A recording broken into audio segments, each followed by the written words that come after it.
मेरे को ये बीमारी 5 साल पहले पता चली और उससे पहले भी मेरे को ये बीमारी थी, पर यहाँ पर एक जांच करने से पता चली यहाँ पर। When I was 7 year old तब ये पता चला कि अनीमिया है, क्योंकि बचपन से ही तेज बुखार होना, जॉइंट पर पेन होना या जॉन्डिस हो जाना, इन सब के कारण परेशानी होती ही रहती थी। फिर जब मैं 9-10 साल की हुई तब जाके पता चला कि it is sickle cell anaemia.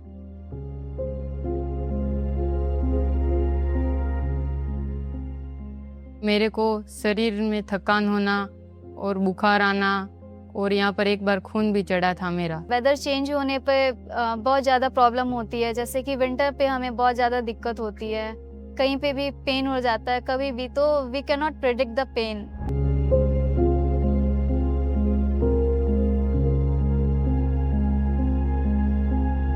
सबसे पहले तो मैं भारत सरकार और मध्य प्रदेश शासन का बहुत बहुत धन्यवाद करना चाहूँगी कि आपने मुफ्त दवाइयाँ, मुफ्त जांच सिकल सेल वॉरियर्स के लिए अवेलेबल कराया। मेरे को कोई भी तकलीफ होती है तो यहाँ पर आके इलाज करवाते हैं, और यहाँ पर सारा इलाज निःशुल्क होता है।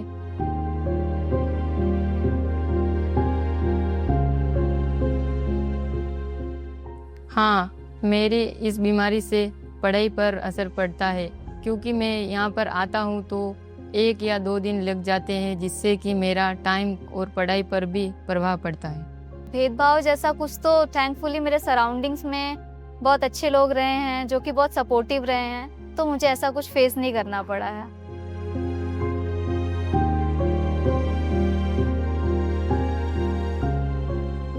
जैसे कि सिकल सेल एक जेनेटिक डिजीज है और लोगों में बहुत बड़ी स्टिग्मा है कि ये एक छुआछूत की बीमारी है, जिसके बारे में लोगों को अवेयर होना, एजुकेट होना बहुत ज़्यादा ज़रूरी है।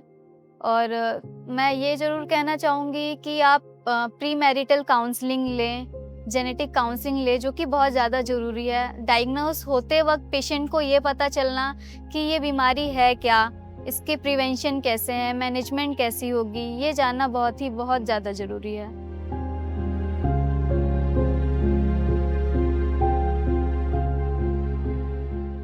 कि मैं जहाँ पर रहता हूँ, मेरे गांव में, वहाँ पर लोगों को पता ही नहीं है कि ये बीमारी क्या है। मैं सरकार से यह अपील करना चाहता हूँ कि वहाँ पर जांच करवाए और इस बीमारी को ज़्यादा से ज़्यादा ढूंढने की कोशिश करें।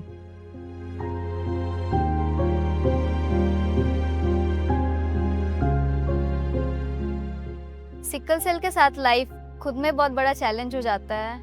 Unpredictable pain, multiple hospital visits, ये बहुत ज़्यादा एग्जॉस्ट कर देती है। फिजिकल पेन के साथ मेंटली भी एग्जॉस्ट होना बहुत ज़्यादा चैलेंज हो जाता है हमारे लिए।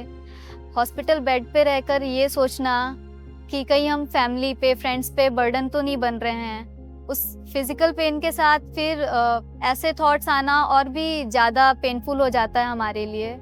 इन सब से डील करना, इन सब से बाहर निकलना ही एक बहुत बड़ा चैलेंज था मेरे लाइफ का। खुद को पॉजिटिव रखना। पहले मैं भी बहुत ज़्यादा नेगेटिव सी रहती थी, क्योंकि मुझे ज़्यादा वॉरियर्स की कनेक्टिविटी नहीं थी, किसी संस्था का पता नहीं था, गवर्नमेंट की पॉलिसीज़ की ज़्यादा अवेयरनेस नहीं थी।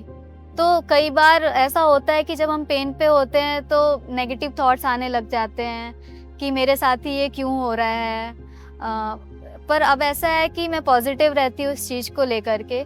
इसी सोच के साथ मैंने सोचा और भी वॉरियर्स होंगे जो इस चीज़ से गो थ्रू कर रहे हैं, तो मैंने अपने एंड से इंस्टाग्राम पर गर्ल विद सिकल सेल के नाम से एक पेज की शुरुआत करी, जिससे इन वॉरियर्स को हिम्मत मिल सके, वो एनकरेज हो सके और वो एक पेशेंट की तरह नहीं, एक वॉरियर की तरह अपने लाइफ स्पेंड कर सकें।